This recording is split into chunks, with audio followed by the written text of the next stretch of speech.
जय हिंद मेरे प्यार साथियों, सभी का स्वागत है आपके अपने YouTube channel M class edge में। तो आज हम 12th क्लास का जो मैथ का एग्जाम हुआ था 31 मार्च को, आज हम उस पेपर का पूरा सॉल्यूशन करने वाले हैं। हम आपको इस वीडियो में फुल सॉल्यूशन करवाएंगे आपके पेपर का। तो आप देखना कि आपके कितने क्वेश्चन सही होते हैं और कितने आपके क्वेश्चन गलत होते हैं। तो स्टार्ट करते हैं। देखो, ये आपका पेपर का खंड ए है, इंग्लिश में सेक्शन ए है।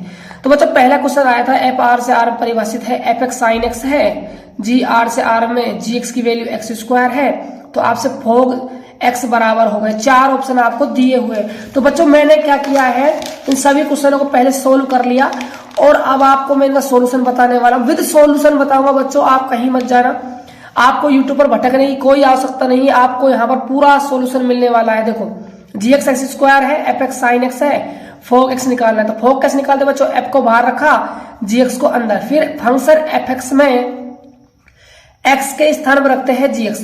तो मैंने एक्स के स्थान में क्या रख दिया, जी एक्स रख दिया। ठीक है, फिर हमें जी एक्स की वैल्यू पता है कितनी है, एक्स स्क्वायर। तो मैंने यहाँ पर क्या रख दिया, एक्स स्क्वायर। तो आपका ऑप्शन कौन सा करेक्ट हो जाएगा बच्चों, आपका ऑप्शन दे। इसको मत करके आना बच्चों, यहाँ पर दो स्क्वायर है, एक्स के ऊपर भी है और साइन के ऊपर भी है। तो आपका दे ऑप्शन बिल्कुल करेक्ट आंसर हो जाएगा। आगे चलते हैं नेक्स्ट क्वेश्चन की तरफ। किसी अवयव की कोटि m गुणा n है, तो इसमें अवयव की संख्या। देखो बच्चों, अवयव की कोटि दे रखी हो और अवयव की संख्या निकालनी हो तो कोटि को आपस में गुणा कर दो, अवयव की संख्या आ जाएगी। तो m गुणा में n से ऑप्शन आपका बिल्कुल करेक्ट आंसर हो जाएगा। आगे चलते हैं हम थर्ड क्वेश्चन की तरफ। y x dot log x, तो D square Y upon D X square का आपको मान निकालना है, मतलब द्वितीय कोटि का अवकलज पूछा है। तो देखो बच्चों, ये रहा आपका इसका सोल्यूशन। ये दिया हुआ है, तो यहाँ पर फॉर्मूला बन जाएगा। इसको आप u मान लेना, इसको क्या मान लोगे, v। तो u डॉट v का फॉर्मूला, u को रखा, v का क्या प्लस, v को रखा, फिर को कर दिया। ठीक है, तो x बाहर, log x का 1 अपॉन x प्लस, फिर log x को रखा, x का किया तो 1 हो गया, x x कट गया, 1 आ गया और log x आ गया। पुनः अवकलन करोगे तो 1 का तो 0 हो गया और log x का क्या हो गया, 1 अपॉन x हो गया। तो देखो बच्चों, कौन सा ऑप्शन करेक्ट हो जाएगा, आपका बे ऑप्शन बिल्कुल करेक्ट हो जाएगा। आगे चलते हैं हम फोर्थ क्वेश्चन की तरफ। इसमें आपसे क्या पूछा है, ध्यान से देखना। इसमें आपसे root X plus 1 upon root X का एक्स के सापेक्ष बच्चों प्रति अवकलज पूछा है। प्रति अवकलज का मतलब होता है समाकलन पूछा है। तो समाकलन कैसे करोगे, देखो रूट को आप तोड़ लो घात में, आधी घात में, ये भी आपकी आधी पावर बन जाएगी। फिर ये पावर आधी है, इस पावर को आप ऊपर ले गए तो ये नेगेटिव हो गई। फिर आपने फॉर्मूला लगा दिया बच्चों किसका, एक्स की पावर n का समाकलन में क्या होता है, x की पावर n प्लस में 1 बटे में n प्लस 1। तो आधा में 1 जुड़ा, आधा में 1 जुड़ा, प्लस माइनस का आधे में 1 जुड़ा, बटे में माइनस का आधे में 1 जुड़ा, प्लस में c। फिर यहां से आधार 1 मिलकर आपके 3/2 हो गया, आधार 1 मिलकर 3/2 हो गया। माइनस 1 में से प्लस 1 जाएगा तो प्लस आधा बच जाएगा, माइनस आधे में से प्लस 1 जाएगा तो प्लस का आधा बच जाएगा। 3/2 ऊपर जाएगा तो 2/3 हो जाएगा। x की पावर 3/2 है, प्लस में 2x की घात 1/2 प्लस में c। तो आप देख लो आपका कौन सा ऑप्शन बैठ रहा है ये। तो आप देखो 2/3, 2/3 दो ऑप्शनों में है, 3/2, यहाँ 2/3 पावर बच्चों, यहाँ आपकी है 3/2। तो आपका से ऑप्शन बिल्कुल राइट चला जाएगा। ठीक है बच्चों, आगे चलते हैं। देखो अगला क्वेश्चन है cos स्क्वायर एक्स का समाकलन। तो बच्चों देखो, cos स्क्वायर एक्स का समाकलन करोगे आप किस फॉर्मूले की सहायता से, cos 2x की फॉर्मूले की सहायता से। क्या होता है, 2 cos स्क्वायर एक्स माइनस का 1, cos स्क्वायर एक्स निकालना है तो 1 को वहां भेजा, 2 का हमने भाग लगा दिया। उसके बाद क्या किया हमने, देखो उसके बाद 1/2 बाहर ले लिया, cos 2x प्लस 1 डॉट में dx, 1/2 बाहर है। फिर cos 2x का करेंगे हम समाकलन, तो प्लस का साइन 2x, और जो x का गुणांक होता है वो समाकलन में कहाँ आता है, भाग में आता है, बटे में। प्लस 1 का किया तो x।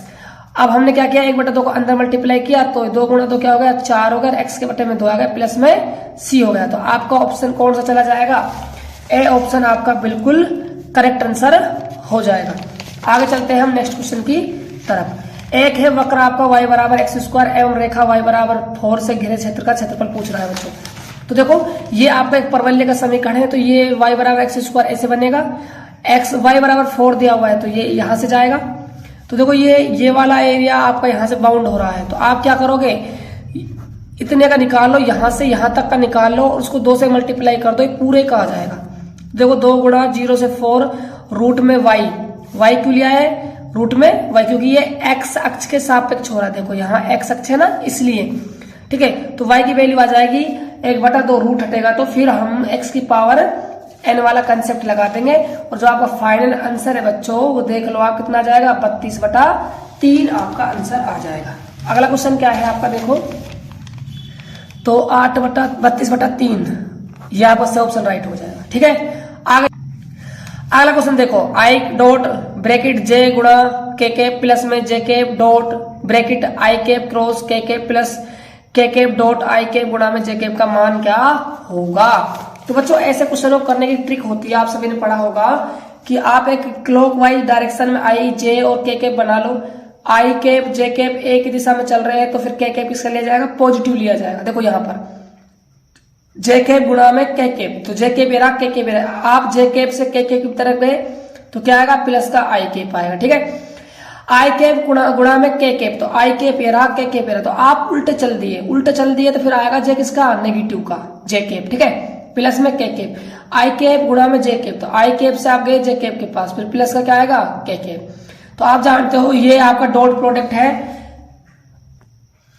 तो आई कैप डॉट के आई कैप क्या हो जाएगा, 1 हो जाएगा, ये प्लस माइनस माइनस हो जाएगा, जे कैप डॉट जे कैप क्या हो जाएगा आपका माइनस का 1 हो जाएगा और ये प्लस का 1, तो -1 +1 आपस में कैंसिल आउट हो गया 1। ये आपका ऑप्शन से बिल्कुल करेक्ट आंसर हो जाएगा। ठीक है बच्चों, आगे चलते हैं हम नेक्स्ट क्वेश्चन की तरफ।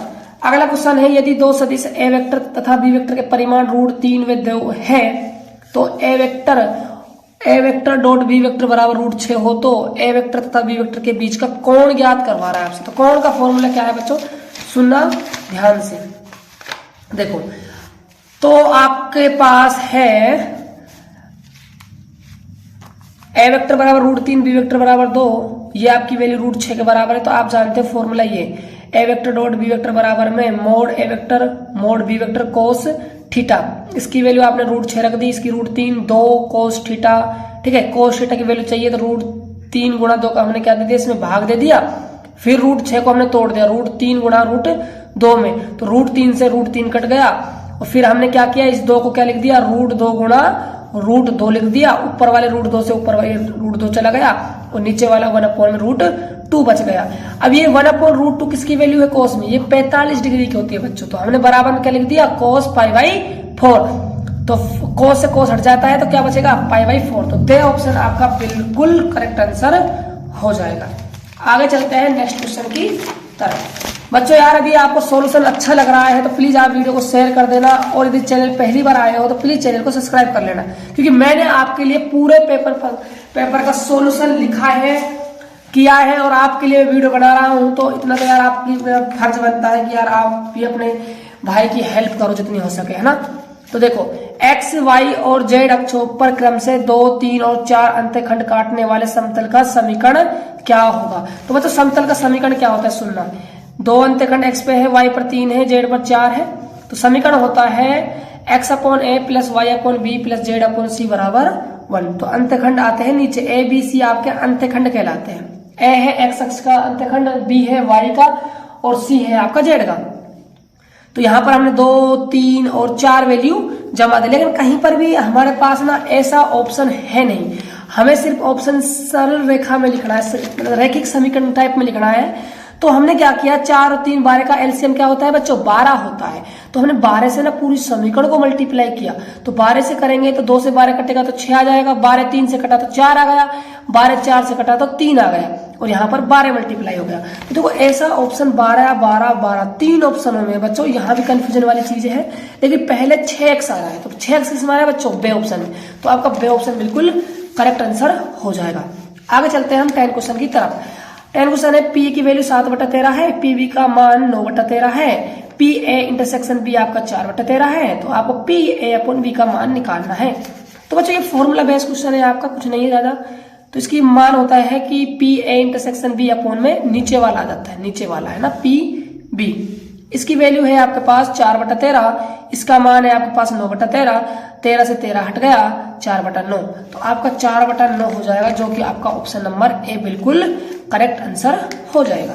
आगे चलते हैं नेक्स्ट क्वेश्चन की तरफ। अगला क्वेश्चन है आपके पास, यदि पासे का एक जोड़ा उछाला जाता है तो प्रत्येक पासे पर सम अभाज्य संख्या प्राप्त होने की प्रायिकता क्या है।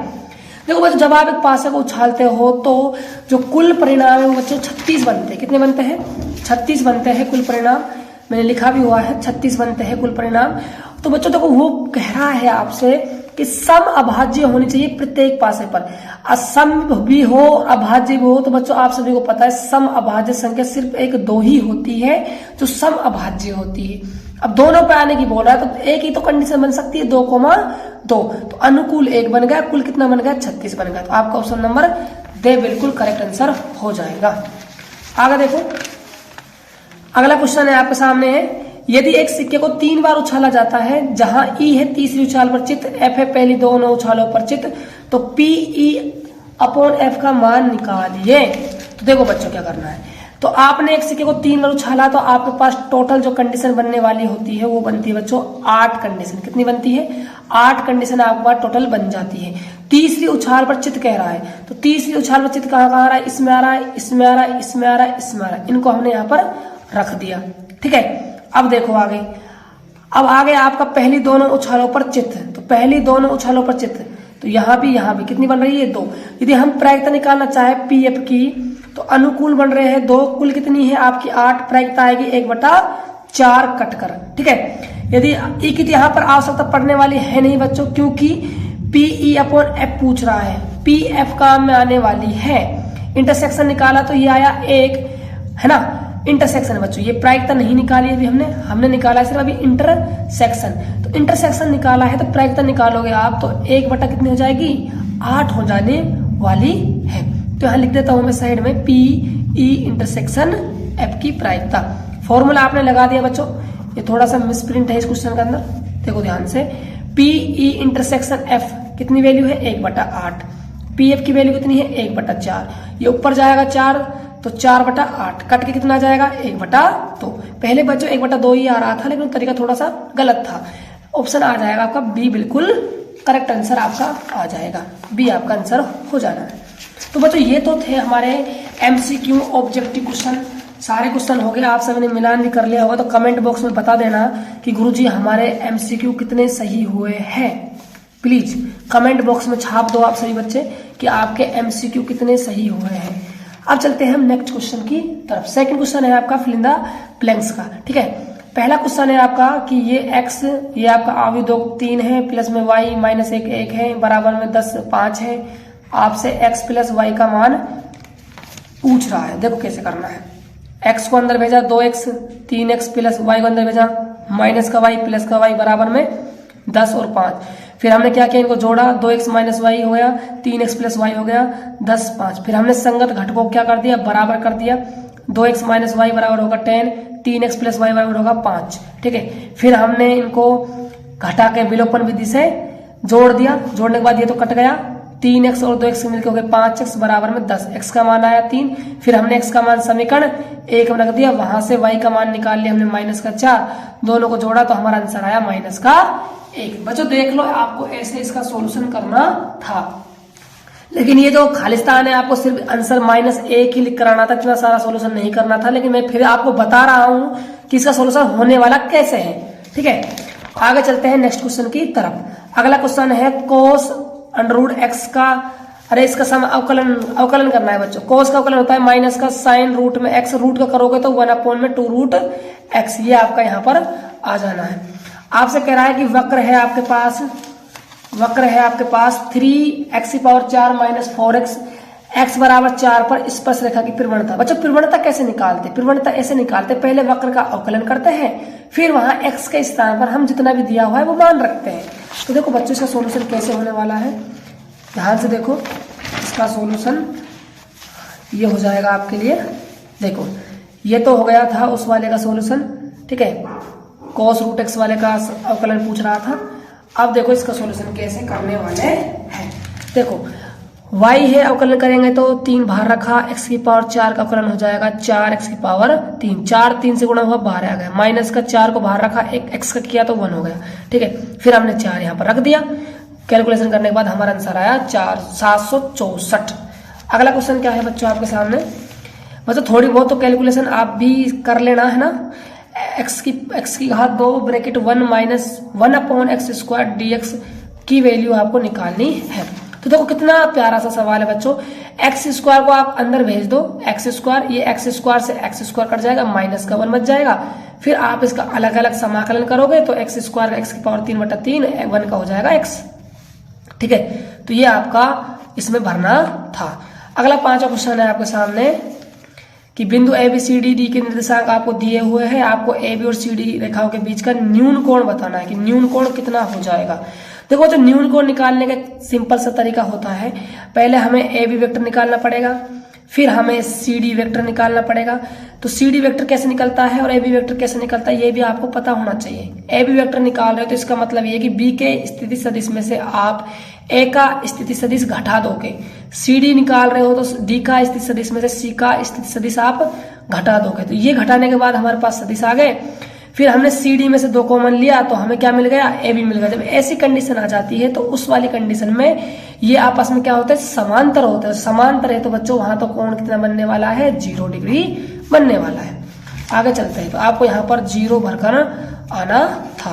अगला क्वेश्चन है, यदि दो निष्पक्ष पासों की एक जोड़ी को एक बार उछाला जाता है तो दोनों पासों पर अंकों का योग 5 होने की प्रायिकता पूछ रहा है, अंकों का योग। तो देखो बच्चों अंकों का योग 5 होने की ना 4 ही कंडीशन है। 1,4 पर योग 5 होता है, 2,3 पर, 3,2 पर और 4,1 पर। इसके अलावा कहीं पर भी अंकों का योग 5 नहीं होता है। तो अनुकूल परिणाम आपके पास 4 है, 5 से को 2 बार उछाला है, इसका मतलब 36 परिणाम है। 4/36, 4 से कट गया 36, 1/9 आपका इसमें आंसर आ जाना है। 1/9 भरकर आना था बच्चों। आगे चलते हैं हम क्वेश्चन नंबर 3 के पास। 3 में पहला क्वेश्चन है कि साइन इनवर्स -1/2 का मुख्य मान निकालो। बच्चों मैंने बताया हुआ है, आपको वीडियो बनाई थी अलग से कि साइन के अंदर माइनस होता है तो साइन के अंदर माइनस बाहर आ जाता है। कैसे आ जाता है, ऐसे आ जाता है, सुनना। ये है आपका माइनस बाहर आ गया, साइन इनवर्स 1/2 हो गया। 1/2 किसका मान है, 30 डिग्री का। 30 को हम क्या लिखते हैं, π/6। साइन हट का क्या आ गया, π/6। आगे चलते हैं नेक्स्ट क्वेश्चन की तरफ। ठीक है बच्चों, तो बच्चों वीडियो अच्छी लग रही हो तो यार वीडियो को लाइक कर दो और प्यारे से चैनल को सब्सक्राइब जरूर कर लेना, है ना। देखो इतनी मेहनत की है यार मैंने आप सभी के लिए, इंपोर्टेंट क्वेश्चन कह लो, क्या पूरा पेपर ही तुम्हारे लिए सोल्व करवा रहा हूँ यार, और क्या चाहिए तुम्हें इससे बढ़िया। ठीक है, एक्स और वाई के मान ज्ञात करने, ये आपको दिया हुआ है ना, तो मैंने यहाँ लिखा हुआ है। देखो पहले क्या करना है, 2 को अंदर मल्टीप्लाई करना है, और आप सभी को पता है अवयव में जब कोई अवयव बाहर से मल्टीप्लाई होता है तो प्रत्येक एलिमेंट से वो मल्टीप्लाई होता है ना। तो 2 को सबसे मल्टीप्लाई कर दिया, प्लस फिर इनको हमने जोड़ दिया, जोड़ने के बाद संगत घटक को बराबर करा, बराबर करने के बाद ये इसके बराबर, ये इसके बराबर करा, फिर यहाँ से 3 को वहां भेजा, 4 आया, 2 का भाग डिवाइड दे दिया, 2 आ गए। ऐसे यहाँ से y का मान निकाल लिया, है ना। देख लो प्रोसेस है क्या बच्चों, है ना, बिल्कुल इजी प्रोसेस है, कुछ इतना हार्ड प्रोसेस नहीं है, बिल्कुल इजी पेपर आया था बच्चों आपका। 3rd क्वेश्चन देखो ध्यान बच्चों, यदि आप 3rd क्वेश्चन आपका है सारणिक से, डिटर्मिनर से, आपसे सारणिक का मान निकलवा रहा है बच्चों। यदि आप इस क्वेश्चन का प्रसार करते हो ना तो ये क्वेश्चन आपकी जान ले लेगा। इसीलिए आप इसको ना रिएक्शन से करो, संक्रियाओं से करो। देखो कैसे मैंने लगाई हुई संक्रिया, देखो ध्यान से। ये आपकी R1 होती है, R2 होती है, R3 होती है। तो हमने क्या किया है, R1 में संक्रिया लगाई, R1 माइनस का 6R3 कर दिया, तो ये भी 0, ये भी 0, ये भी 0। और आप सभी को पता है जब किसी सारणी के अंदर एक पंक्ति या स्तंभ 0 हो जाता है तो उसमें अवस्था में सारणी का मान कितना आता है, 0 आता है। तो इसका आंसर हो जाएगा बच्चों 0। आगे देखो अगला क्वेश्चन क्या है। अगला क्वेश्चन है आपका x बराबर 3 पर फलन fx बराबर में 2x² - 1 के सान्त्यता की जांच करनी है। सान्त्यता की जांच करनी है बच्चों। तो जांच करने का सिंपल प्रोसेस है, फलन का मान RHL बाई सीमा और दाई सीमा क्या है आपकी बराबर आ जाती है तो हम कह देते हैं कि फलन क्या है, सतत है, और नहीं आती तो कहते हैं कि सतत नहीं है। तो देखो x बराबर 3 पर फंक्शन ये है, जांच करोगे, पहले हमने निकाली LHL लिमिट, है ना। तो देखो limit h tends to 0 f a - h, ठीक है। a की वैल्यू कितनी है, 3 माइनस का h, फिर ये बन गया fx, x के स्थान पर हमने क्या जमा दिया, 3 माइनस का h का स्क्वायर हो जाएगा, क्यों, क्योंकि x का स्क्वायर है। फिर हमने यहाँ से 0 लिमिट लगा दी, अपना आ गया 17। फिर देखो ऐसे हमने RHL में किया है, यहाँ प्लस लेना पड़ेगा क्योंकि आप दाई सीमा की बात कर रहे हो इसलिए, ठीक है। 3 प्लस का h वहां रखा, फिर लिमिट रखी, यहाँ भी 17 आ गया, और फलन का मान f बराबर 3 पर भी क्या आता है, 17 ही आ रहा है, इसीलिए ये क्या है आपका फलन सतत हो जाएगा। चलते हैं नेक्स्ट क्वेश्चन की तरफ। अगला क्वेश्चन देखो बच्चों क्या है, एक किसी उत्पाद की x इकाइयों के विक्रय से प्राप्त कुल आय RX रुपयों में इतनी है। समीकरण टाइप में दे रखा है। सीमांत आय ज्ञात कीजिए जब x बराबर क्या हो 7 हो। तो बच्चों जब सीमांत पूछ रहा है तो सीधी सी बात है, हम इसका सिंगल कोटि का अवकलन करके प्रथम डेरिवेटिव करके हम x की वैल्यू कितनी जमा देंगे 7 जमा देंगे और हमारा फाइनल आंसर आ जाएगा। देखो ये आपने इसका अवकलन किया, 13 को बाहर रखा, x स्क्वायर का 2x प्लस में 26 को बाहर, x का 1 और 15 अचर है तो 0 हो गया। 13 दूनी 26x प्लस में 7, ठीक है 7 क्यों है, अच्छा हाँ 13 दूनी 26, फिर हमने x की वैल्यू कितनी जमा दी यहाँ से 7 प्लस में 26। इसको आप कैलकुलेशन करोगे तो आपको मिलेगा आंसर 208। अगला क्वेश्चन पे चलते हैं। अगला क्वेश्चन क्या है, देखो ये रहा। प्रथम चतुर्थांश में y स्क्वायर बराबर में 9x, x बराबर 2, x बराबर 4 एवं x अक्ष से घिरे क्षेत्र का क्षेत्रफल ज्ञात कीजिए।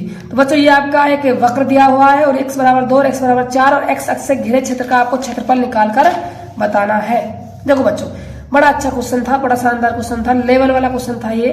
तो ये आपका y स्क्वायर बराबर 9x का ग्राफ बन गया, x बराबर 2 से गुजारा, x बराबर 4 से गुजारा, ठीक है यहाँ तक किसी को प्रॉब्लम नहीं। उसने कहा है x अक्ष से घिरे क्षेत्र का क्षेत्रफल आपको निकाल कर दिखाना है।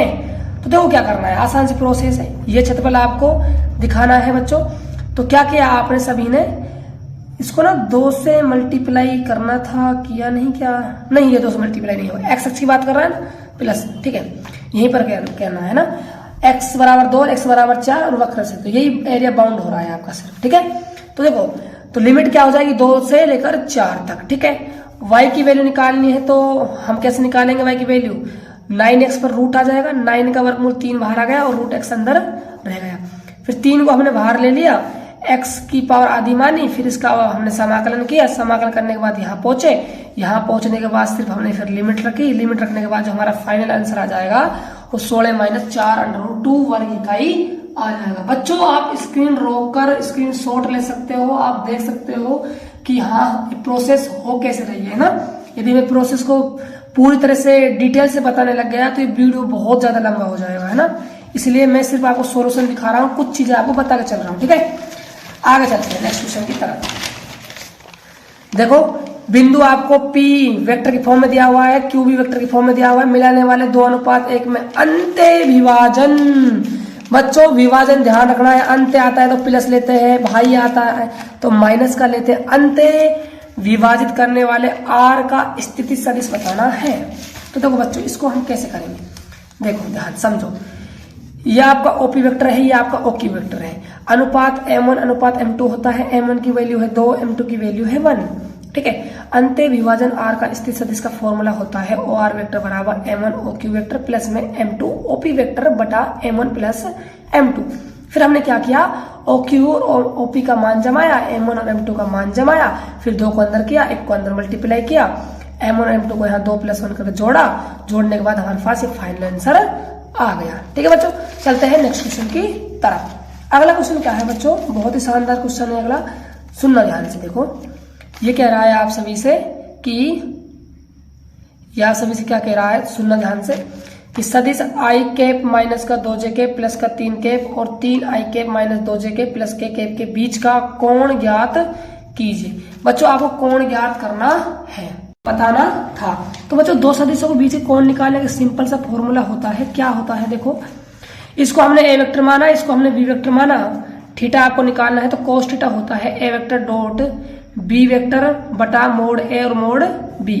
तो फिर हमने a वेक्टर और b वेक्टर का डॉट प्रोडक्ट कर दिया, डॉट प्रोडक्ट करने के बाद हमने मोड a का परिमाण निकाला, b का परिमाण निकाला, फिर हमने इनको आपस में मल्टीप्लाई करने के बाद 3 + 4 + 3 आया, फिर 1 का स्क्वायर 1, 2 का स्क्वायर 4 हो जाएगा, 3 का स्क्वायर 9 हो जाएगा। फिर हमने स्क्वायर किए, यहाँ से √14, यहाँ गुणा में √14, तो यहाँ से 14 आ जाएगा, 10/14। हमने फिर 2 के पार्ट से 5/7 इसको कर दिया, ठीक है। और आपको थीटा क्या जाएगा, cos इनवर्स 5/7, ठीक है बच्चों। आगे चलते हैं हम नेक्स्ट क्वेश्चन की तरफ। अगला क्वेश्चन था कि दर्शाइए कि 1, -1 और 2 और 3, 4 - 2 से होकर जाने वाली रेखा बिंदु 0, 3, 2 और 3, 5, 6 से जाने वाली रेखा पर क्या है, लंब है। तो बच्चों रेखाएं लंब होती है तो उसके लिए कंडीशन है कि A1 A2 plus B1 B2 plus C1 C2 equal to होती है 0 के बराबर। तो आप A1 A2 B1 B2 और C1 C2 निकालो। ये क्या है आपके दिक् अनुपात। क्या है बच्चों? दिक् अनुपात। तो दिक् अनुपात कैसे निकलते हैं? x2 माइनस x1 करके, y2 माइनस y1 करके, z2 माइनस z1 करके। ठीक है, तो दिक् अनुपात निकालना है ए बी का। तो 3 माइनस 1, 4 माइनस माइनस 1, -2 -2। ठीक है, तो ये आ गया आपके A1 B1 और C1 के मान। ऐसे ही सीधी रेखा के दिक् अनुपात निकाले आपने। 3 माइनस का 0, 5 माइनस का 3, 6 माइनस का 2। तो आपके A2 B2 और C2 ये आ गए। फिर आपने यहाँ वैल्यू जमाई, 2 गुणा 3 प्लस 5 गुणा 2 प्लस माइनस का 4 गुणा 4 बराबर 0। तो इसको सोल्व किया तो आपका 0 बराबर 0 आ गया। इसका मतलब क्या है? ये आपस में लंबवत है।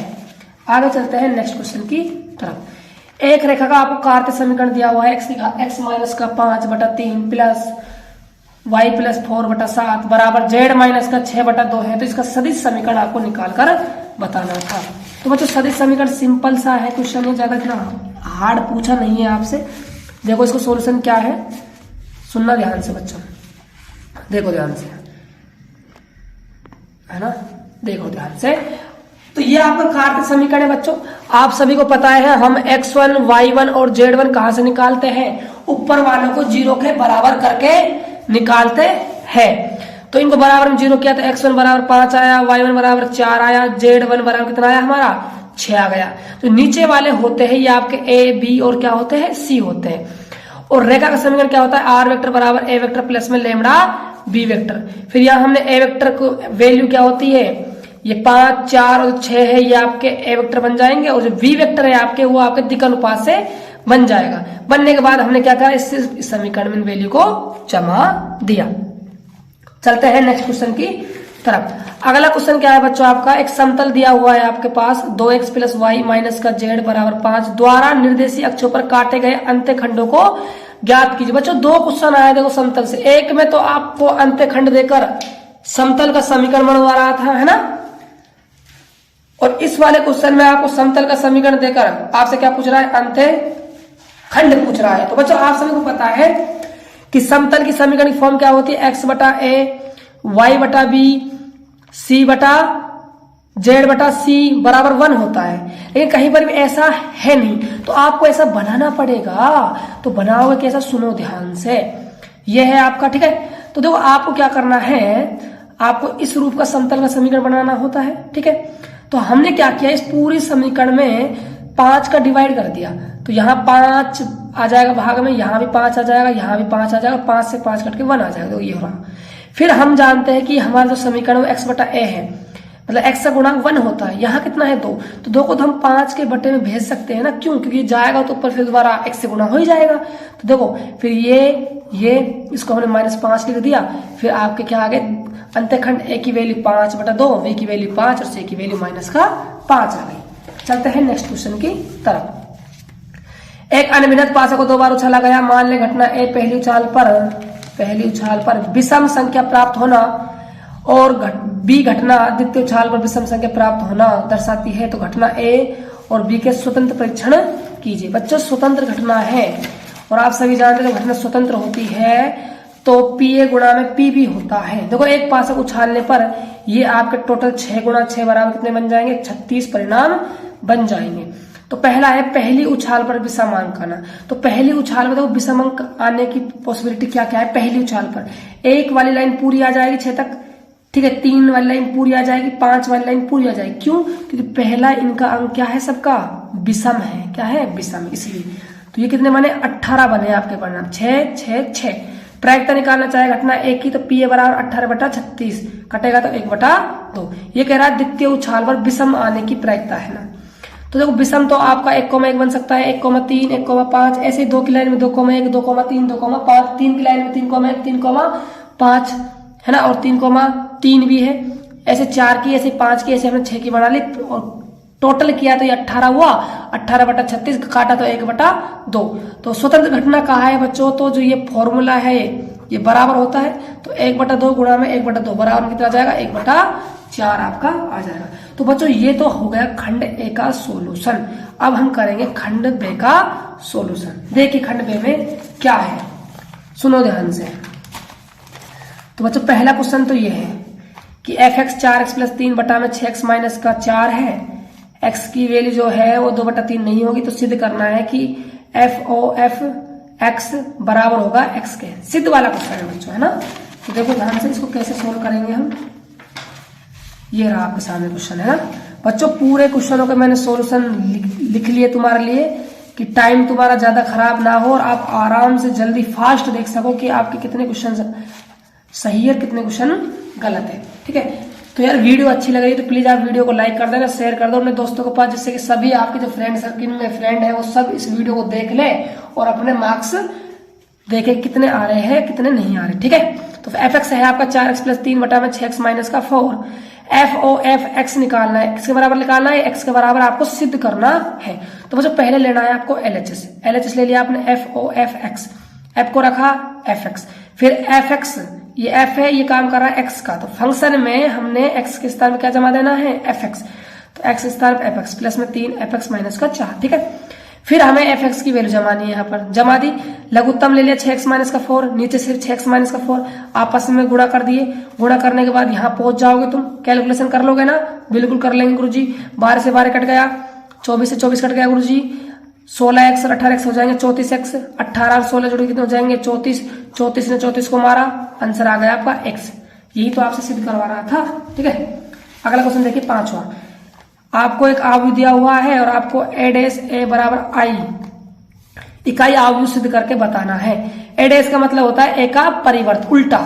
उल्टे का मतलब क्या है, पंक्तियों को स्तंभ बना दो, स्तंभ को पंक्ति बना दो, है ना। तो ये आपका सवाल है, आपको ये i के बराबर लाना है, तो आपने LHS ले लिया। a डैश निकालोगे तो पंक्ति का क्या बना दिया, स्तंभ बना दिया। ठीक है, फिर आपको आपस में इनको गुणा कर देना। गुणा कैसे करते हो, 7 का बनाकर। कैसे करते हो, 7 का बनाकर। 7 का बनाकर आप गुणा करोगे तो आप यहां तक पहुंच जाओगे। देखो गुणा करने के बाद ऐसे आप इनको गुणा कर लोगे, इसकी वैल्यू 1 हो जाएगी, इसकी वैल्यू 1 हो जाएगी, ये आपस में कैंसिल आउट होकर 0 और ये भी क्या बन जाएगा 0, और ये क्या बन गया आपका एक इकाई आव्यूह, हैंड्स प्रूफ हो गया। अगला क्वेश्चन है आपका 6ठा। ये आपको एक सारणिक वाला क्वेश्चन है, ये सिद्ध करना था आपको 4a² b² c² होगा। देखो बच्चों को सिद्ध कैसे करना है, बहुत ही शानदार क्वेश्चन था, बहुत ही अच्छा क्वेश्चन लगा मुझे ये। देखो क्या है, एलएचएस ले लिया आपने। एलएचएस लेने के बाद आपने क्या करा, R1 R2 और R3 से a b c को क्या ले लिया, उभयनिष्ठ ले लिया। उभयनिष्ठ लेने के बाद यहाँ a बचा, यहाँ b बचा, यहाँ c बचा, यहाँ a बचा, यहाँ b बचा, यहाँ c बचा, यहाँ a बचा, यहाँ b बचा, यहाँ c बच गया। ठीक है, फिर हमने क्या किया, कॉलम C1 C2 C3 से क्या कॉमन ले लिया, a b c कॉमन ले लिया। पहले a b c कॉमन ले लिया, अब दोबारा a b c कॉमन ले लिया, गुणा हो क्या हो जाएंगे, ये a² b² c²। फिर हमने क्या किया, 0 बनाने की कोशिश करी, तो मैंने R1 पंक्ति में क्या जोड़ दी, R2 पंक्ति जोड़ दी, जिससे कि यहाँ पर एक 0 बन जाए और यहाँ पर एक 0 बन जाए। देखो कैसे, देखो ध्यान से बच्चों, ये रहा आपके सामने। ठीक है, तो फिर हमने क्या करा, R1 से प्रसार कर दिया। R1 से प्रसार करने के बाद आपके पास ये आपका फाइनल आंसर आ गया, हैंड्स प्रूफ। अगला क्वेश्चन देखिए, अगला क्वेश्चन क्या है आपका 7वां। ये आपको क्वेश्चन है, दर्शाइए कि बिंदु आपके ये दिए हुए हैं, ये क्या है आपके संरेख है। तो बच्चों कैसे सिद्ध करोगे आप इस संरेख को, संरेख है या नहीं। तो बच्चों आपके सामने बिंदु, इनको x1 मान ले, इसको y1 मान ले, इसको x2 मान ले, y2 मान लो, इसको x3 मान लो, इसको y3 मान लो। देखो बच्चों जब 3 बिंदु संरेख होते हैं तो ये यदि आप इसको कंसेप्ट लगाते हो त्रिभुज वाला, तो त्रिभुज वाला लग जाएगा इसमें। कैसे लगेगा, यदि तीनों बिंदु संरेख है तो बच्चों त्रिभुज का क्षेत्रफल क्या आना चाहिए, 0 के बराबर आना चाहिए। तो देखो 0 के बराबर लाने का ही हम प्रयास करते हैं। देखो तो कैसे खोलते हैं इसको हम, सारणिक से, x1 y1 x2 y2 x3 y3 1 1 1। तो यहां से हमने x1 x2 और y2 y3 की वैल्यू यहाँ पर जमा दी। जमाने के बाद हमने बच्चों क्या करा, R1 में से माइनस कर दिया R2 को, R2 में से माइनस कर दिया R3 को। तो करने के बाद हम यहाँ पर पहुंच गए। फिर देखा हमने इस कॉलम में क्या बन रहे हैं, 2 0 बन रहे हैं। तो फिर हमने C3 से क्या कर दिया, प्रसार कर दिया। C3 से आप प्रसार करोगे तो बच्चों आप पाओगे कि आपके जो कट पिटाकर जो आपका आंसर है वो आपका 0 आ जाएगा। ठीक है, कर लेना आप सभी इसको, है ना। मैंने देखो सोल्यूशन आपको दिखा रहा हूँ कैसे करा। यदि मैं एक चीज को समझाऊंगा डिटेल से तो बच्चों बहुत ही बड़ा वीडियो बन जाएगा, ठीक है, इसलिए हम थोड़ा सा जल्दी चलने का प्रयास कर रहे हैं। अगला क्वेश्चन क्या है आपका 8वां, सुनो ध्यान से। आपका 8वां क्वेश्चन है कि ये फंक्शन दिया हुआ है 0 पर सतत नहीं, ये आपको सिद्ध करके बताना है। तो देखो बच्चों, हम सतत नहीं है तो हम जांच कैसे करते हैं। मैंने बताया आपको कि आपको 3 चीजें देखनी पड़ती है, उस बिंदु पर फलन का मान, उस बिंदु पर बाह्य सीमा, उस बिंदु पर दाह्य सीमा। ये तीनों चीजें बराबर आ जाती है तो आप कहोगे सतत है, नहीं आती तो फिर असतत है, ठीक है। तो x बराबर 0 पर सार्थकता की जांच की, x बराबर 0 फलन का मान, x बराबर 0 पर कितना है फलन का मान 1, यहाँ 1 जमा दिया। x बराबर 0 पर फलन की बाह्य सीमा निकालनी है तो LHL बराबर limit x tends to 0 minus fx, फिर fx की वैल्यू जमा दी x स्क्वायर प्लस में 3, फिर 0 माइनस का हमने h करा प्लस में 3, फिर h स्क्वायर प्लस में 3 हो गया, फिर h की वैल्यू हमने क्या जमा दिया 0, कितना आ गया 3। ऐसे ही हमने दाह्य सीमा के लिए किया बच्चों, यहाँ भी कितना आया है 3, लेकिन फलन का मान 1 आ रहा है। देखो LHL और RHL तो बराबर है लेकिन फंक्शन पर मतलब फंक्शन का मान बराबर नहीं है 0 पर, इसीलिए ये सतत नहीं है। चलते हैं हम नेक्स्ट क्वेश्चन की तरफ। अगला क्वेश्चन देखो बच्चों क्या है आपके सामने, आपसे अंतराल पूछ रहा है, फलन दे दिया आपको fx बराबर x स्क्वायर माइनस का 4x प्लस का 6। आपसे वर्धमान और ह्रासमान कौन कौन से अंतराल में वर्धमान है, कौन कौन से अंतराल में ह्रासमान है, ये आपसे पूछ रहा है। तो देखो बच्चों कैसे करोगे इस क्वेश्चन को। देखो बच्चों, वर्धमान और ह्रासमान बिंदु निकालने का एक सिंपल सा तरीका होता है, आप फंक्शन का प्रथम कोटि का अवकलन कर दो। क्रांतिक बिंदु निकालने के लिए f डैश x को 0 को बराबर कर दो, इसको हमने 0 को बराबर कर दिया। यहां से x का मान कितना आ गया 2 आ गया।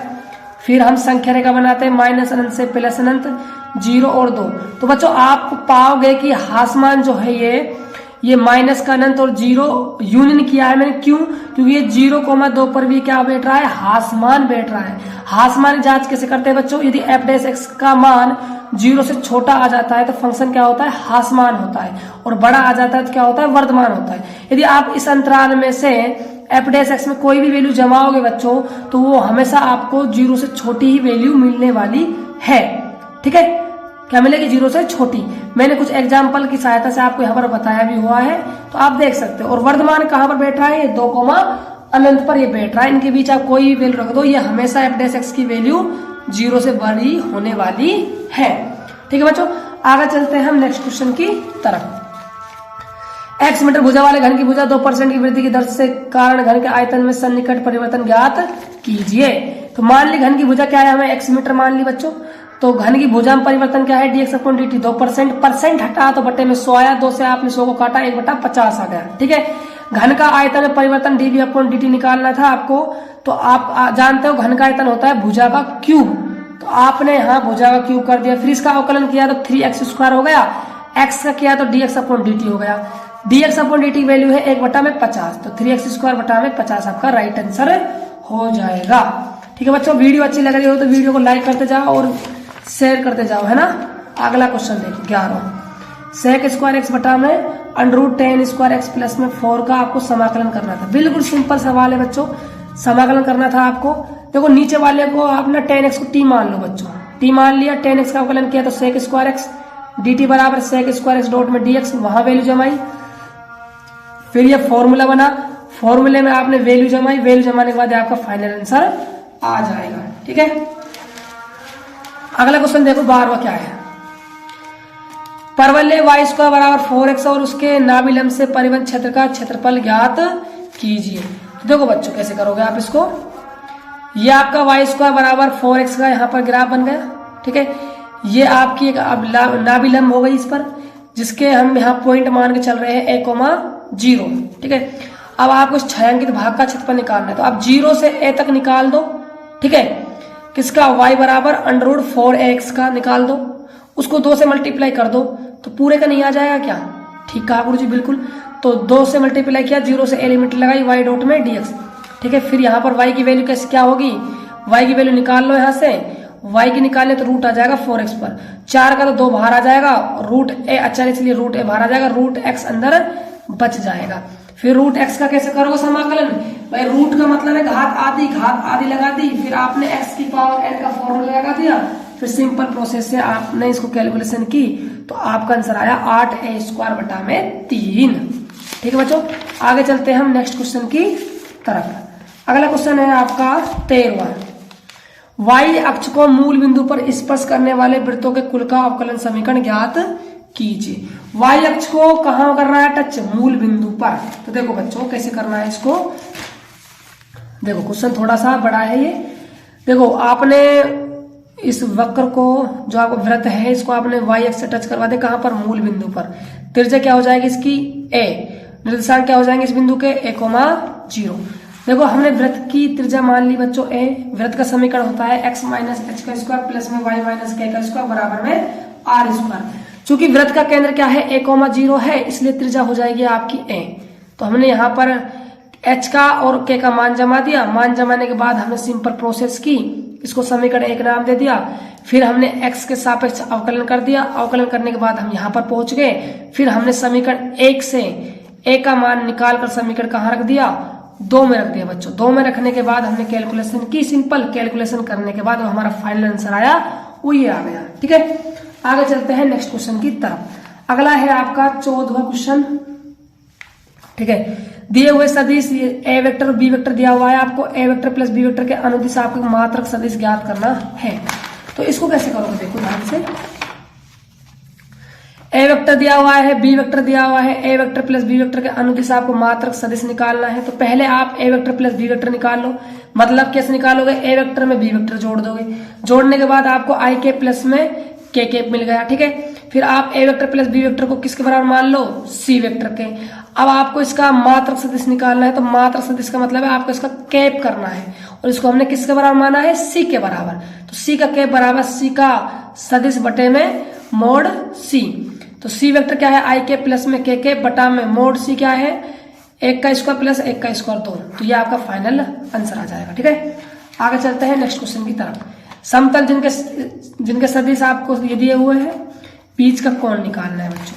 तो समतल का समीकरण दिया हुआ है। समतल के समीकरण से हम कोण निकालने का फॉर्मूला जानते हैं बच्चों। क्या होता है? cos थीटा बराबर n vector dot n2 vector बटा में mode n vector plus mode में n2 वेक्टर। ठीक है, ये आपके n1 वेक्टर और ये आपका n2 वेक्टर होता है। ये मैंने लिख दिया है यहाँ पर। n1 वेक्टर क्या है, n2 वेक्टर क्या है। फिर आपको सिंपल n1 वेक्टर और n2 vector co dot product करना है। यहाँ इनका परिमाण निकालना है। बस करने के बाद जो फाइनल आंसर आपका ये आ जाने वाला है। ठीक है बच्चों, समझ में आ गया होगा सभी को। चलते हैं हम नेक्स्ट क्वेश्चन की तरफ। अगला क्वेश्चन देखो क्या है बच्चों। यदि एक न्याय सिक्के को 10 बार उछाला गया है तो ठीक 6 चिताने की प्रायिकता क्या हो जाएगी? देखो बच्चों कैसे करना है इस क्वेश्चन को। एक सिक्के को उछालने पर प्रतिदश समष्टि या तो हेड आएगा या टेल आएगा आपका। सही बात है। ठीक है, ठीक 6 चित x मान लेते हैं हम, चित आने की एक सफलता है। सिक्के पर चित आने की प्रायिकता p मान लेते हैं, कितनी आएगी? 1/2। सिक्के पर चित नहीं आएगा तब कितनी होगी प्रायिकता? तब भी 1/2 होगी। x बराबर 6 पर कह रहा है तो हमने क्या लगा दिया यहाँ पर? बर्नौली परीक्षण लगा दिया। px बराबर n cx px q n minus x। फिर हमने x का मान 6, 10 c6 1/2 6 1/2 n की वैल्यू है 10, x की वैल्यू है 6 घटा दी। ठीक है, इसको कैसे खोलोगे? 10 फैक्टोरियल 10 माइनस 6 फैक्टोरियल और 6 फैक्टोरियल 1/2 6 10 में से 6 गया तो 4। ठीक है, फिर यहाँ 10 फैक्टोरियल बटे में 10 में से 6 गए तो 4 फैक्टोरियल बटे में 6 फैक्टोरियल। घातें जुड़ गई 10 हो गई। ठीक है, फिर हमने 10 फैक्टोरियल खोला। 10 गुणा 9 गुणा 8 गुणा 7 गुणा 6 फैक्टोरियल रखा। क्यों? क्योंकि नीचे 6 फैक्टोरियल है जिससे कट जाएगा। ठीक है, फिर हमने इनको आपस मल्टीप्लाई करा, गुणा करा, बस फिर आपका आंसर जो फाइनल आया वो आया 105 बटा में 512। ठीक है, चलते हैं हम नेक्स्ट क्वेश्चन की तरफ। बच्चों अब आपका जो है सेक्शन से वो स्टार्ट हो जाता है। अब आप देखना सेक्शन से में कैसे क्वेश्चन आए आपके पेपर में। देखो बच्चों मैं क्या करवा रहा हूं, सेक्शन सी में अब आपके क्वेश्चन अथवा में और में स्टार्ट हो चुके हैं। तो मैं दोनों क्वेश्चन करवाऊंगा आपको। कोई बच्चा पहला क्वेश्चन कर आया तो वो देख लेना कि उसका सही है या गलत। जो बच्चा सेकंड क्वेश्चन करके आया है और का, वो भी देख लेना उनका सही है या गलत है। ठीक है, देखो ध्यान से। तो बच्चों पहला जो क्वेश्चन है आपका 17वां, वो है कि sine inverse 1/5 plus cos inverse x बराबर 1 है। तो आपको x का मान निकाल कर बताना है। ये है आपका 17वें का पहला। फिर इसके अथवा में और है, उसको भी हम देखेंगे। ठीक है, तो देखो कैसे करना है। देखो ये क्वेश्चन था आपका। पहले आप साइन को इधर भेज दो, साइन इनवर्स हो जाएगा ये। इसकी वैल्यू 1 होती है 90 पर। ठीक है, 90 जमा दे, साइन इनवर्स से साइन हट गया, पाई/2 बचा। फिर हमने क्या करा, इस कोस इनवर्स x को मैं यहां पर ले गया, पाई पाई बाई 2 माइनस का कोस इनवर्स एक्स। ये तो बच्चों फॉर्मूला बन गया कि sine inverse x plus cos inverse x बराबर पाई बाई 2 होता है। तो पाई बाई 2 माइनस का कोस इनवर्स एक्स क्या हो जाएगा, साइन इनवर्स एक्स रख दिया, साइन इनवर्स से साइन इनवर्स हट गया, एक्स की वैल्यू कितनी आ गई, 5 आ गई। ये तो था आपका 17 का पहला।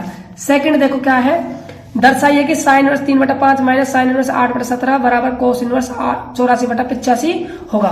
तो ये आपको सिद्ध करके बताना है। तो हमने क्या करा, पहले इसका LHS ले लिया। क्या ले लिया बच्चों, LHS ले लिया। ठीक है, LHS ले लिया, इसको काट दो।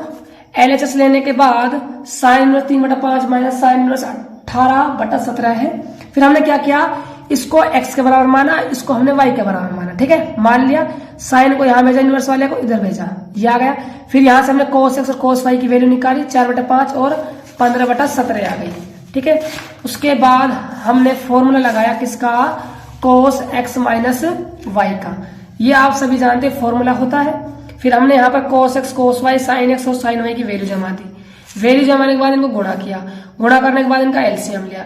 एलसीएम लेने के बाद जो कोस यहाँ चल रहा था उसको मैंने यहाँ भेजा और एक्स और वाई की मान वहां से उठाकर यहाँ रख दी। आपका ये प्रूफ हो गया। देख लेना बच्चों, है ना, ज्यादा हार्ड है नहीं, प्रोसेस बिल्कुल सिंपल प्रोसेस है। अगला क्वेश्चन देखते हैं हम 18वां। देखो 18 क्वेश्चन क्या है, एक्स के सापेक्ष log x की पावर cos x का अवकलन करना है आपको, है ना। तो देखो ये आपका क्वेश्चन है 18वां, y log x की पावर। देखो मैंने आप सभी को पता होगा कि जब भी पावर ऊपर पावर होती है चर की तो हम log लेकर क्वेश्चन को सोल्व करते हैं दोनों पक्षों में। तो यहाँ पर भी आपको दोनों पक्षों में log लेना है। log लिया तो log y cos आगे आ जाएगा। log में पता है आपको सभी को कि log m की पावर n है तो log में पावर आगे आ जाती है, तो पावर आगे आ गई।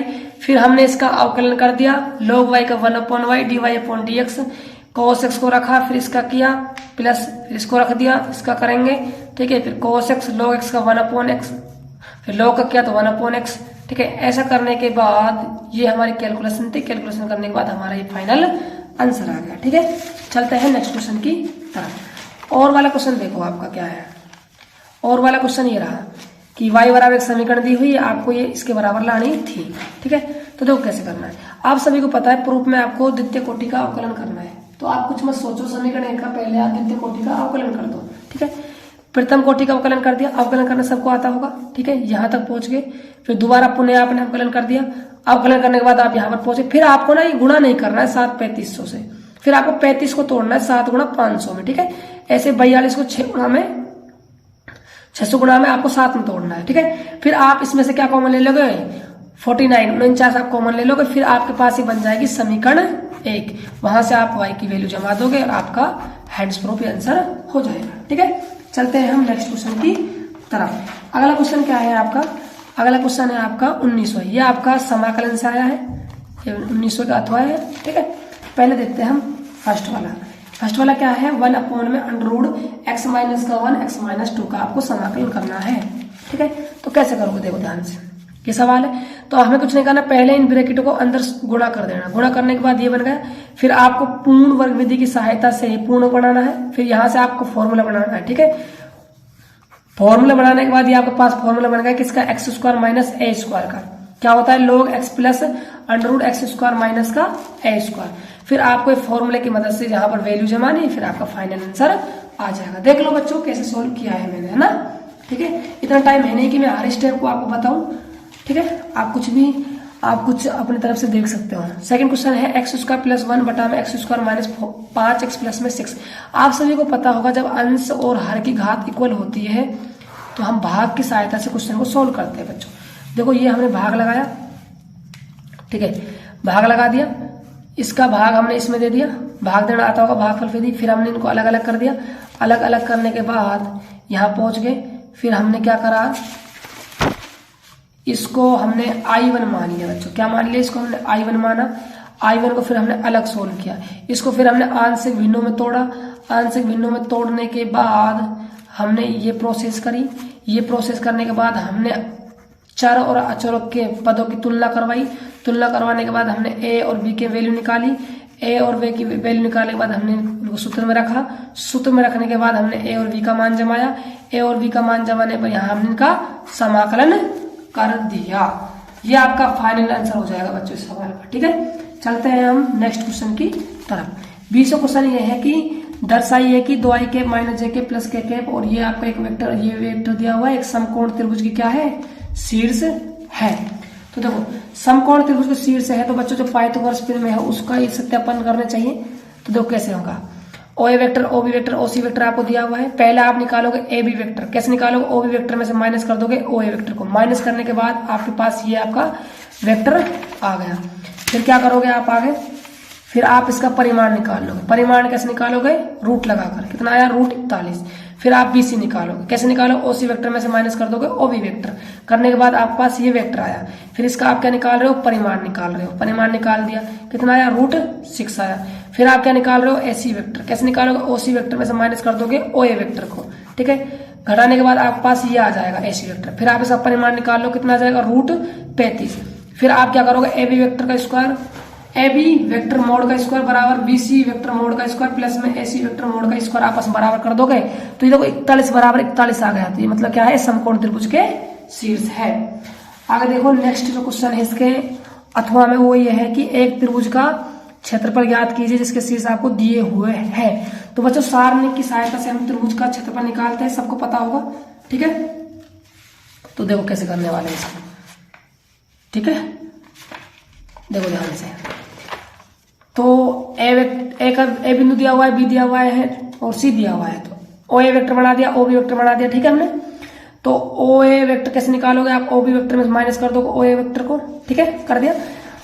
ओ बी वेक्टर क्या निकाला है, रुको एक सेकेंड, ओ ए वेक्टर, ओ बी वेक्टर, ठीक है। आपको ए बी वेक्टर चाहिए ना, तो आपने ओ बी वेक्टर में से ओ ए वेक्टर को माइनस कर दिया, ये आया आपके पास ए बी वेक्टर। अभी एक वेक्टर और निकालना बाकी है, हमने निकाला फिर BC वेक्टर, कैसे निकालेंगे, OC वेक्टर में से माइनस कर देंगे OB वेक्टर को, माइनस करने के बाद हमारे पास क्या आ गया, BC वेक्टर। और आप सभी जानते हो त्रिभुज का क्षेत्रफल निकालने का फॉर्मूला होता है 1/2 मोड AB वेक्टर गुणा में BC वेक्टर। आप जरूर नहीं कि यहाँ पर AB वेक्टर गुणा में BC वेक्टर ही करो, आप यहाँ पर AB वेक्टर गुणा में AC वेक्टर भी आप कर सकते हो, नो प्रॉब्लम, ठीक है। फिर हमने क्या करा, AB vector cross BC vector की वैल्यू निकाली, किसकी सहायता से, सारणी की सहायता से, ठीक है। कितनी आई, रूट 44।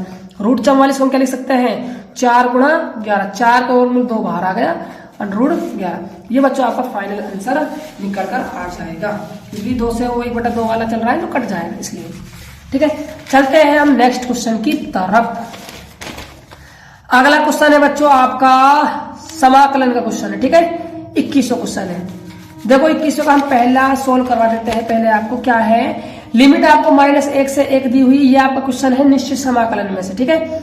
5x⁴ रूट के अंदर x⁴ प्लस 1 डॉट में dx का आपका मान निकालना है।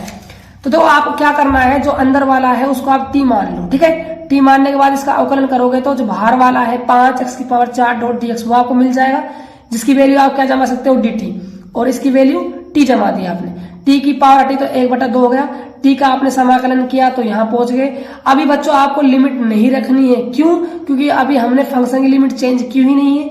चेंज नहीं की तो बच्चों अब आप t की लिमिट चेंज नहीं करना चाहते तो आप t को बदल दो, किसमें, x के पदों में। तो t का मान दोबारा जमा दिया मैंने x के पदों में, ठीक है, ये हो गया। फिर हमने यहाँ पर लिमिट रखी, लिमिट रखने के बाद सिंपल सी कैलकुलेशन करी तो आंसर आया हमारा 4√2/3। और वाला क्वेश्चन देखो बच्चों, i बराबर है समाकलन माइनस का π/4 से प्लस का π/4 साइन स्क्वायर x डॉट में dx। देखो बच्चों ऐसे क्वेश्चनों को करने की ना, एक पहले आप चेक करते हो समघात फलन है कि नहीं। समघात फलन कैसे चेक करते हैं, हम फंक्शन में x के स्थान पर -x रखते हैं, रखने के बाद वही फंक्शन मिल जाता है तो समघात फंक्शन होता है।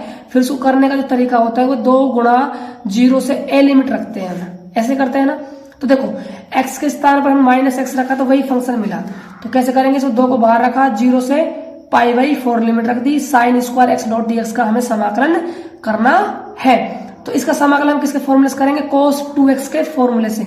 ये मैंने फॉर्मूला बना दिया, फॉर्मूला बनाने के बाद 2 से 2 कट गया, इसका फिर हमने सिंपल तरीके से समाकलन कर दिया। समाकलन करने के बाद हमने लिमिट रख दी, हमारा आंसर आ गया फाइनली, ठीक है। आगे चलते हैं हम नेक्स्ट क्वेश्चन की तरफ। अगला क्वेश्चन है आपका 22वां। किसी बैंक में मूलधन की वृद्धि 5% वार्षिक दर से होती है। इस बैंक में 1000 रुपए जमा कराए जाते हैं तथा किसी ज्ञात कीजिए कि 10 10 वर्ष बाद यह राशि कितनी हो जाएगी। e की पावर 0.5 का मान आपको 1.648 रखना है। देखो ध्यान से, तो मान लेते हैं कि माना कि t वर्ष बाद राशि आपकी p रुपए है, dp अपॉन dt आपको 1/20 लिख लो। चलो dt को हम बाद में मल्टीप्लाई कर देंगे, यहाँ dt यहाँ रख दो। दोनों पक्षों का आपने समाकलन कर दिया, ठीक है। p है बच्चों, यहाँ पर क्या है देखो dp अपॉन p और यहाँ dt बटा में आपका क्या है 20 है। दोनों पक्षों का आपने समाकलन कर दिया, इसका log p हो गया, इसका आपका 1/20 t प्लस c हो गया। शुरुआत में जब आपने राशि दी तो उस समय क्या था, आपका टाइम 0 था, राशि आपकी 1000 रुपए थी। यहाँ आपने वैल्यू जमाई तो log 1000 बराबर c हो गया। समीकरण 1 और समीकरण 2 से, ठीक है, समीकरण 1 और समीकरण 2 से, ये मान दो समीकरण 1, ठीक है। फिर आपने ये समीकरण 1 ही रही है ना, उसको मत लिखो, इसको लिखो। फिर समीकरण 1 व समीकरण 2 से, इसको 2 मान लो, ठीक है। फिर आपने यहाँ पर c की वैल्यू जमा दी, ठीक है। c की वैल्यू जमा हो गई यहाँ पर, तो आप इस log को यहाँ पर ले आए। फिर आपने फॉर्मूला बना दिया। फॉर्मूला बनाने के बाद आपने t बराबर 10 वर्ष पर log p अपॉन 100 वो 1000 हो गया, बराबर में 1/20 गुणा में 10 हो गया।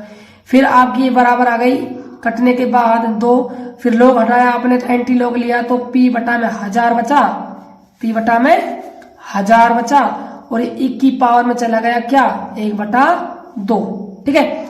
इसकी वैल्यू हमें दे रखी है क्वेश्चन में 8.648 यूज करनी है, मल्टीप्लाई किया, हमारा आंसर आ गया 1648 रुपए, ठीक है बच्चों। अगला क्वेश्चन देखो, इसके अथवा में एक क्वेश्चन और है, ये आपका अवकलन समीकरण वाला क्वेश्चन है, इसका आपको व्यापक हल निकालना है बच्चों। तो देखो इसको हम कैसे सोल्व करेंगे, ये रहा बच्चों इसका सोल्यूशन, देखो ध्यान से। इतनी मेहनत की है यार मैं तुम्हारे लिए सोल्यूशन को बनाने के लिए, कम से कम नहीं ना तो मान चलो 2 से 3 घंटे मेरे खराब हुए हैं। तो आपका इतना तो फर्ज बनता है कि यार आप गुरुजी की मदद करो, जितना हो सके वीडियो को शेयर करो अपने दोस्तों के पास, और चैनल पहली बार आए हो ना, चैनल को सब्सक्राइब जरूर कर लेना। अवकलन समीकरण y dx माइनस का x प्लस में 2y स्क्वायर dy बराबर 0 का व्यापक हल निकालना है। तो पहले तो आप इसको dy अपॉन dx की फॉर्म में बदलो। बदलने के बाद ये रूप बन गया किसका, dx अपॉन में dy प्लस में px बराबर q वाला, ठीक है। तो यहाँ p1 मान लो चाहे q1 मान लो, उससे कोई फर्क पड़ने वाला है नहीं, चाहे p मान लो चाहे q मान लो, है ना। तो p1 तो है आपका यहाँ पर माइनस का 1/y, q है आपका 2y, ठीक है। फिर आप if निकालो, इंटीग्रेशन फैक्टर समाकलन गुणांक e की पावर माइनस का -1 अपॉन y dy। तो इसका हो जाएगा log y माइनस का, माइनस को आपने घात पहुंचा दिया, log और e आपस में कैंसिल आउट हो गए, 1 अपॉन y आ गया, क्यों, क्योंकि y घात क्या है माइनस का, नीचे लगाओगे तो पॉजिटिव हो जाएगी, ठीक है। फिर अवकलन समीकरण हल क्या होता है, if गुणा में x बराबर if गुणा में q डॉट dy प्लस में c। तो if की वैल्यू 1 अपॉन y गुणा में x, इसकी वैल्यू 1 अपॉन y, q की वैल्यू कितनी है आपके पास 2y जमाया, ठीक है, q1 कह दो, जमाया y से y कटा, 2 को बाहर रखा, 1 का समाकलन किया तो क्या आ गया y आ गया प्लस में c। ये आपका फाइनल आंसर हो जाएगा। चलते हैं हम नेक्स्ट क्वेश्चन की तरफ। अगला जो क्वेश्चन है बच्चों वो आपका ग्राफ वाला क्वेश्चन है, ध्यान से समझना। ग्राफ वाला क्वेश्चन है बच्चों 23वां, ठीक है। ये आपका 23वां ग्राफ वाला क्वेश्चन है। निम्नलिखित अवरोधों के अंतर्गत z बराबर 5x प्लस में 3y का आलेखीय विधि से अधिकतमकरण कीजिए। 3x प्लस का 5y less than equal to 5, 5x plus में 2y less than equal to 10, x greater than less than 0, y greater than equal to 0। इसका आपको अधिकतम मान कहां पर आएगा वो आपको पॉइंट निकाल कर बताना है। तो बच्चों ग्राफ विधि को हम सोल्व कैसे करते हैं, सुनो ध्यान से। देखो सबसे पहले आप क्या करते हो, 3x प्लस 5 जो दिया हुआ है उसको आप 0 को बराबर करते हो, सॉरी है ना, 0 बराबर नहीं बराबर करते हो। बराबर कर दिया, समीकरण 1 नाम देते हैं। फिर हम x का और y का मान सोचकर एक टेबल निकालते हैं, मानों की सारणी बनाते हैं। मानों की सारणी बना दी, x का मान 0 रखा तो y का मान कितना है 3, y का मान 0 रखा तो x का मान कितना है 5, जमा दिया। ऐसे सेकंड समीकरण हमने 10 के बराबर करी। यहाँ हमने x और y के मान अपने मन से सोचे, सोचने के बाद एक टेबल बना दी। अब टेबल बनाने के बाद हमने क्या करा, इस टेबल को ग्राफ में प्लॉट किया। कहाँ प्लॉट किया बच्चों, ग्राफ के अंदर प्लॉट किया। तो ये तो है आपकी 3x प्लस 5y बराबर 15 वाली। तो देखो कौन सी है ये, तो ये है आपकी ये वाली। तो 0,3 ये रहा आपका, और आपका 5,0, 5,0 बच्चों ये रहा आपका, ठीक है। इनको आपस में हमने मिला दिया, मिलाने के बाद नाम दे दिया, ठीक है। सेकंड जो समीकरण आपकी ये है 5x प्लस 2y बराबर 10, ये इसकी टेबल है, टेबल ये रही, ठीक है, ये रही 5x प्लस 2y बराबर 10। तो ये टेबल की मदद से हमने यहाँ पर पॉइंट लिए। पॉइंट लेने के बाद ये आपका 0,5 हो गया, ये आपका 2,0 हो गया, घिरा बना दिया। अब देखो इनसे घिरा हुआ एरिया कौन सा आएगा, ये वाला आएगा। क्यों आएगा? क्योंकि आप यहाँ पर 0 की तरफ जाओगे, यहाँ से आप 0 की तरफ जाओगे तो कैसे जाते हैं, सुनो ध्यान से, मैं बता देता हूं आपको। देखो 3x प्लस का 5y 15, हम यहाँ x और y के मान 0 रखते हैं, तो 0 रखना, 0 रखा, यहां भी 0 रखा, तो 0 0, तो 0 से क्या बड़ा होता है 15, बिल्कुल 15 बड़ा होता है 0 से। तो ये रिलेशन सही बैठ रहा है, तो इसका जो ग्राफ है कहाँ झुकने वाला है, 0 की साइड, मूल बिंदु की तरफ झुकने वाला है। इसलिए मैंने तीर यहां पर लगाया हुआ है, मूल बिंदु की। और ऐसे हम समीकरण इसमें रख के देखेंगे, किसमें 5x प्लस में 2y वाले में। x की वैल्यू 0 रखो, y की वैल्यू 0 रखो। 0 प्लस 0 क्या था इसमें था आपका लेस देन 10। क्या ये 10 है? क्या ये 10 बड़ा होता है 0 से? बिल्कुल बड़ा होता है। इसलिए ग्राफ कहाँ झुका दिया मैंने, यहां पर झुका दिया।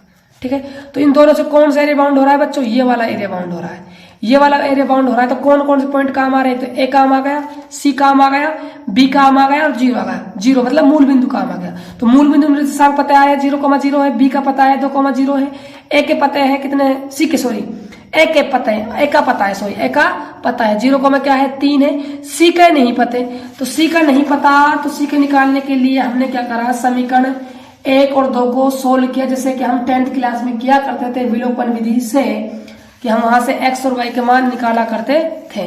दोनों समीकरणों को मैंने जोड़ घटाकर यहाँ से x और y के मान निकाले और यहाँ पर आपके सामने रख दिए, और ये मान आए, x का मान तो आया 20/19, y का मान आया 45/19। फिर हमने क्या किया, a b और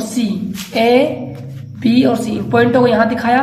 फिर इसमें z बराबर 5x प्लस 3y जो कंडीशन दी हुई है अधिकतम करने के लिए, वहां पर मैंने x और y की वैल्यू यहाँ से जमाने के बाद एक में z के बाद 9 आया, 10 आया, 235/19 आया।